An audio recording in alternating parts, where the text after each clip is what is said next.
How did Taggy Fogarty get on at Dancing with the Stars? Reasonably well by all accounts, yeah. In his lovely black and amber ensemble. Is that what you call it? Dancing kind of thing? He looked gorgeous, I have to say. Well done, Taggy. We're supporting him though. Of course we are, yeah. He has all that Kilkenny generation of players that won all the All-Irelands with him tweeting hard about it. He has, in fairness, I'm sure that's half the battle. By all accounts with votes and stuff like that, I just think you need lads almost campaigning for you. It's like a general election getting run. But I saw, just actually before we started, it was Jackie and Eddie Brennan and all these boys getting in touch about Michael Fennelly as well. In fairness, it's good because when you have support like that, they all have big kind of profiles and they'll bring an awful lot of support for him. Michael Fennelly had hurley stepped off the pitch winning an All-Ireland Club semi-final and he was tweeting about Taggy. It's like the time Canning had up about the Red Bull thing, about half an hour after winning that Ireland semi-final. There's just a couple of quotes here actually. So Taggy's dance partner is Emily Barker. They were both clad in black and amber, I thought, which looked very well.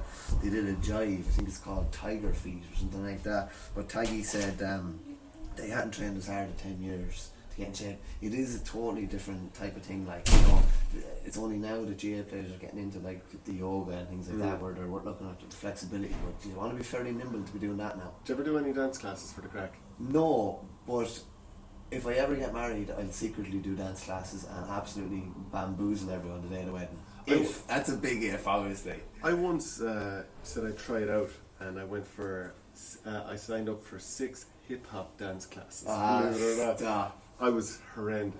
Have we got any video footage on that? No. There is footage somewhere, but by God, it'll never see the light of day. God, it was that sounds absolutely awful. Yeah, because I was so uncoordinated. It was a disaster. It's amazing though, like how coordinated you can be to be able to strike a ball and a moving target and all that, and then how uncoordinated you can be. I've seen GA players, and it's disgraceful the way they even try to move. And you're just like, please, just leave right now. Now, to be fair, I'm not great, but I kind of make up for what I have in class in effort. Yeah. Kind of like on the hurling pitch. Yeah, you're out there dogging into that dance floor, just getting it done. Sure. Yeah. So, like, that's Taggy anyway, but he's after crowning what's been a great weekend for Kilkenny Club Hurling.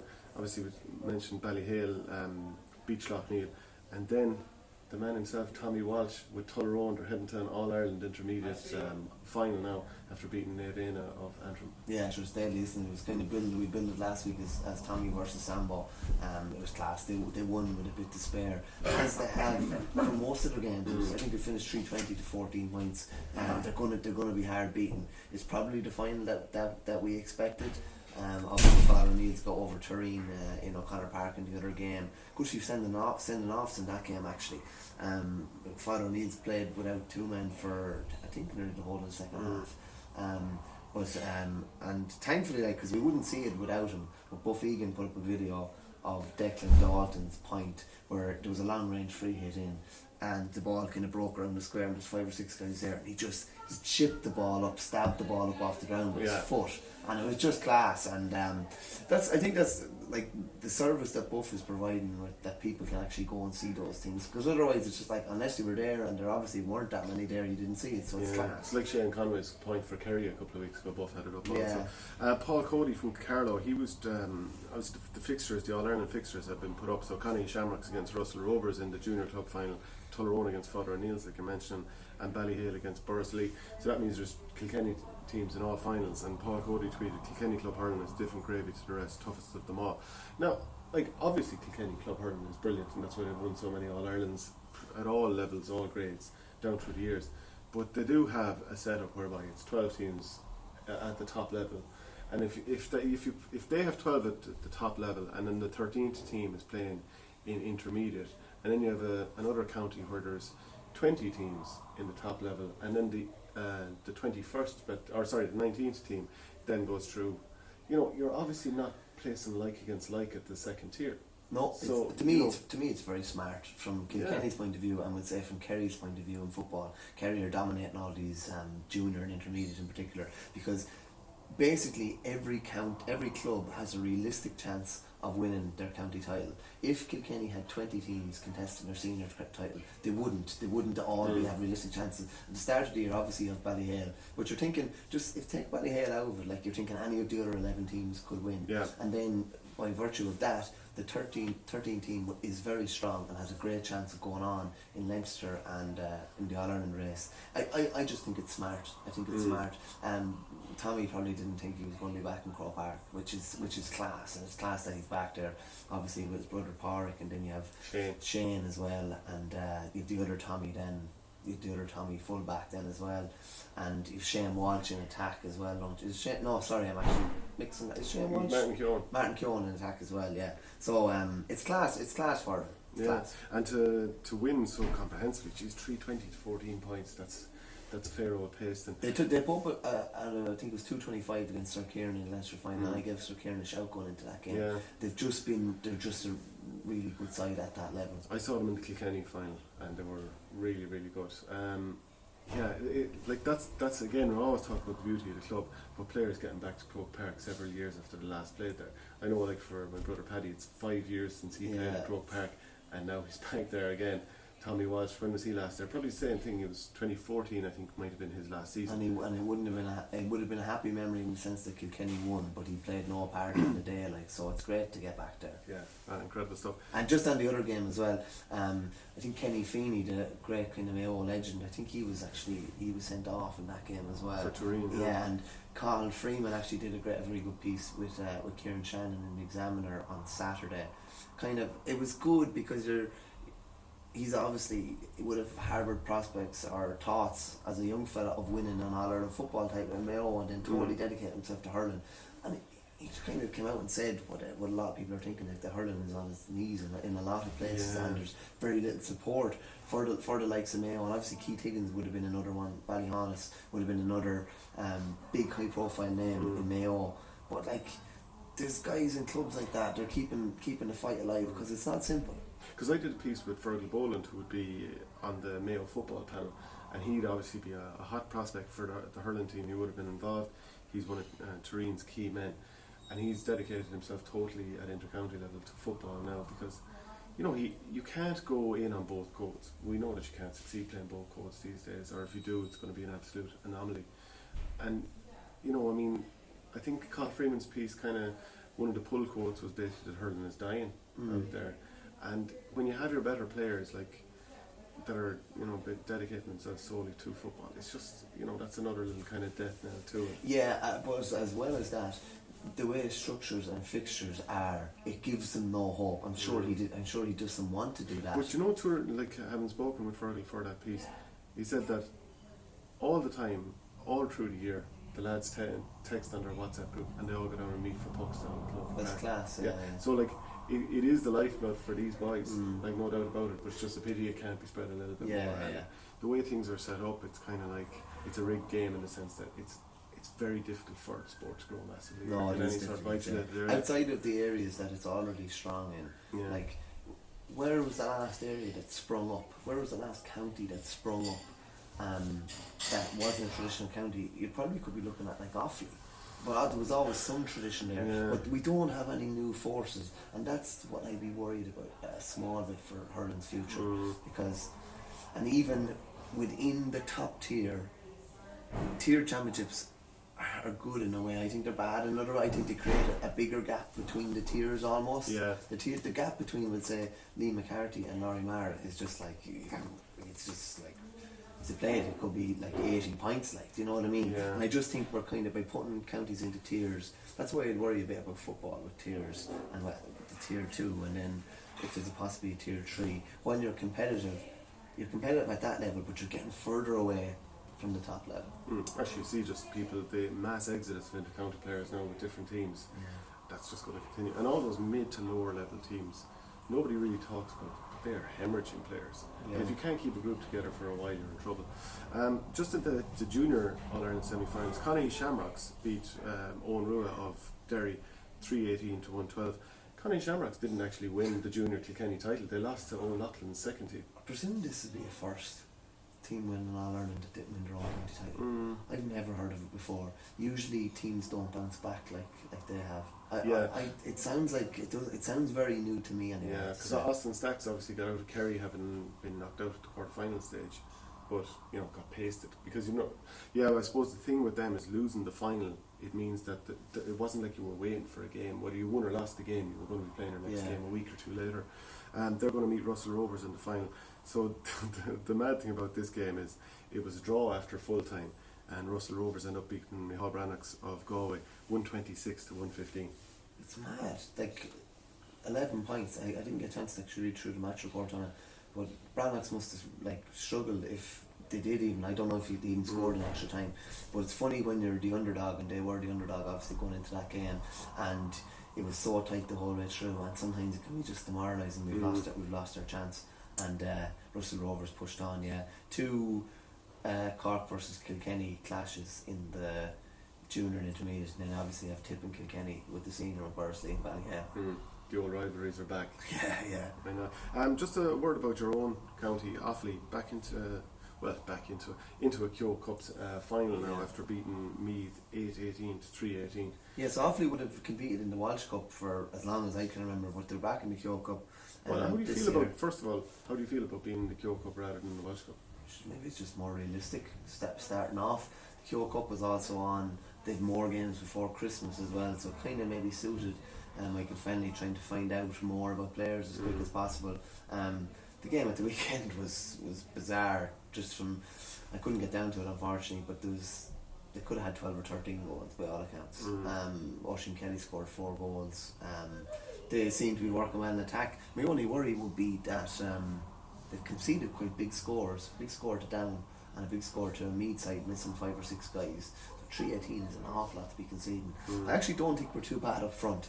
I think we've got a good few attackers, and Conor Matton didn't play, Con Egan didn't play. We weren't too bad last year, and we could score 320 or so against Laois, but we're still conceding like 422 or 423. So he needs to tie down 3 and 6. I believe Ben Kennedy is the captain for 2020. He's probably at the Offaly centre back for the next 10 years. He's class in fairness, but they need to tie down 3, and the goalkeeper as well is up in the air at the moment. Owen Cattle looks like he's going to be hurling out the field, and will be a big asset out the field. Is he so many people would have talked like he plays outfield for the club and obviously does a nice bit of score. Is he the sort of player who should be outfield and it'll work at the level that Offaly are going to operate at, which is Christy Ring level in Division 2A? But if you go up another level again, is he still going to be good enough at that level? No, I think it'll still work. It'll still work at the next level. His wrists are that good at that, and he'll score. But I know the wrists are good. It's everything else with it. Does he have the athleticism to go? No, I think he'll be fine making the step up. I think he'll be a big addition. And to me, long term, I think he's going to could be one of Offaly's most important forwards over the next decade. How old is he now? He's only 21, 22. And he's loads of time. It's not as if he's been always hurling outfield with Burr, so he's got loads of hurling outfield. Just him being outfield now, and Conor Slevin and Conor Clancy not coming in creates a lot of problem. But an interesting kind of thing. James Dempsey's back on the panel, who had been, don't think he's been on it since 2017. He opted out Kevin Ryan's first year. He's going to be a bit rusty, and he doesn't hurl out in goals with Kennedy, so he's going to be rusty. So it's between him and Stephen Corker. That'd be a good thing. You need a mobile goalkeeper these days. Not everyone can be as good as Owen Murphy of Kilkenny or Stephen O'Keefe or Anthony Nash, but it's no harm, because how many saves do you actually make as a goalkeeper these days? Like, it's obviously puckouts are a huge part of it, and you need to be practicing them, but a lot of the time it's kind of covering in behind your fullback to a certain degree when you're fairly close to goal. Being an option, an out ball for defenders. Fair point, yeah. So does it matter that much? How many shots would a keeper stop in a game? I wouldn't say even about shots. I'd say it's more about like high dropping balls in around the square. I think that's it really. And that's the only thing stopping. One of the main things stopping an outfield player going goals. You're dealing with that's a different type of thing when a ball is coming in around the square, and you have to be unbelievably brave as well and composed. So I think it would just take him a bit of time to settle back in there. But it's great to have him back on board as well. Fairness to McFenley, the majority of lads that should be there are there. We could do with a bit more cover and goals, especially if Owen's going to be hurling outfield, but the majority of the lads that are there should be there. What do you hear in general? Like, what's he trying to do with the team? What's he trying to change? Are we talking about nutrition, athleticism, fitness. You know, what are you hearing? I haven't heard that much, to be honest with you, but I know that they didn't do that much over Christmas, which probably suited Mick. He said that earlier himself. And he said he was going to give them a break, and good for them are out and enjoying themselves over Christmas, which they should, and now they'll put the shoulder to the wheel for the rest of the year. Haven't heard much about the setup, just that it's very professional. When you have a man of the ilk of Johnny Kelly as your coach in the county team, it's a pretty good sign of things, and it also means that having him there and having Mick Kavanagh there means that Mick Fennelly can pull the reins in on hands-on stuff and just be the more of an overseer, which he needs to be. But by all accounts, all gym programs and all that, lads, very complimentary of the setup. Because you kind of feel like it's no harm having a new beginning and a break away from players that, you know, legendary players and all this kind of stuff, because it hasn't really worked, if we're honest. No. So new guy, young guy, fresh ideas, different county. Obviously Johnny Kelly has managed Coolderry, and he knows, I'd imagine, most players anyway, just from the club scene.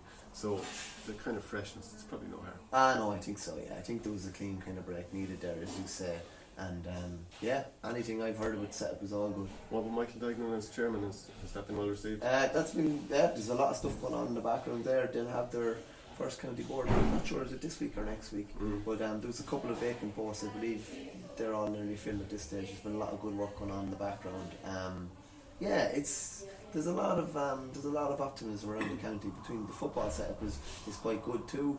Offaly were competitive last year, so yeah, hopefully we'll push it on now this year. And just a couple of the other results just to run through them. The McGurk Cup final, which doubled up as another Kehoe Cup semi-final. Antrim beat down 2-19 to 13 points. The Walsh Cup. Antrim are in the Walsh Cup final now as well. They're playing Offaly next Sunday. As well as they're in the McGurk Cup final. Kehoe Cup final. Oh, sorry, Kehoe Cup, sorry. That was the McGurk Cup final, which doubled up as the Kehoe Cup semi-final. Oh, sorry, yeah. And there was an unbelievable overhead pull. I can't think of a man's name. He's playing full forward. Saw the interview with Jerome Quinn after. But between that and Brendan Matter's overhead pull yesterday, some of the old skills are coming back. And then next thing we'll see teams training lines of 4 bound hurling up and down the field. Do you remember doing that? Oh Jesus, for anyone who's too young to have done that. So you'd have one lad at the top end of the field, another lad maybe around 45, another at the far 45 and another lad at the far end line, and you'd just be pulling on the ball up and down the field. You'd be doing it for 10 minutes. Yeah. You'd be thinking, what did that actually achieve? No, it was nice when you struck a ball sweetly on the turn. Yeah. But my God, was it... And if any outlads still, like my father would still say watching the match, why didn't he pull on it? They'd be like, pull on it where? Where's he going to pull on it? Yeah. And in the Walsh Cup round 3, Dublin beat Carlow 320 to 18 points. Westmeath beat Laois 217 to 112. Can't imagine that Eddie Brendan would be too happy with losing a game by that much. I don't think he'd be that bothered. They're missing a lot of bodies at the moment. I think they're playing a refixtured game against Dublin on Thursday night as well. Basically a game that they had to get called off before Christmas because they were really struggling for numbers. Yeah. The Munster Senior Hurling League round 3, Limerick beat Clare 127 to 119. Waterford beat Kerry out the gate 423 to 110. I know that John Kiley was very impressed with some of his youngsters for Limerick. I think David Reedy scored 112. He was on free taking duties. And there's a couple of other kind of new faces. The likes of Conor Boylan played again that we saw a bit of in the league last year. So it looks like he's trying to get fresh blood in there. And I suppose maybe just after the Ireland semi-final he kind of thinks maybe he needs it. Like Barry Nash was wing back, Annie O'Loughlin the other wing, Dan Morrissey centre back. They're trying out some kind of new faces. John Kiley has dealt with what happened in New York, that incident. He's dealt with it pretty well. Like even when I interviewed him, a real less is more sort of approach. That's an internal matter. We deal with it our own way. Without being smart, but without being ignorant to you as well. No. Like, you know what I mean? Like in fairness, yeah. Because I said to him before, look, how do I ask you? I have to ask you, like, but what's a nice way to ask you? Because I mean, these are just normal people trying to get by, do a bit of sport, all that kind of crack. So you don't want to nail someone, filler over that. But he dealt with it quite well, and I think he's kind of just let the thing fizzle out a bit. Now it'll be interesting to see, will any player no longer be involved as a going concern? When it gets to the league, if you see a big name player is not involved, we don't know. We still don't know at the moment. Yeah. We still don't know whether that's been dropped or what the story is. But he's he comes across. He comes across really professional, doesn't he? He's a really impressive individual, and Yeah, like I know some people were thinking maybe that the wheels were coming off in Limerick this morning with some of these things that were going on, different reports and things that were coming out. But he's definitely a steady man to keep the ship afloat, isn't he?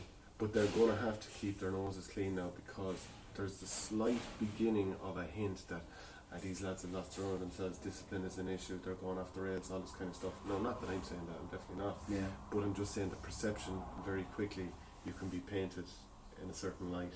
And if you do anything to sort of confirm that, then people have made their minds up on you, and there's a bit of pressure that comes with it. Yeah, there is. Yeah, in fairness, they dealt with being All-Ireland champions really, really well. They're going to be defending league champions this year, and they're defending the Munster as well. So it's not like they flopped out last year. They're brilliant last year, just caught by Kilkenny in the semi-final.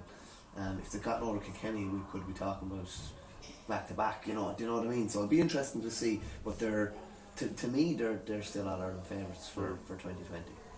Thanks for watching our game. Don't forget to like and share the videos, and if you're new to the channel, hit subscribe.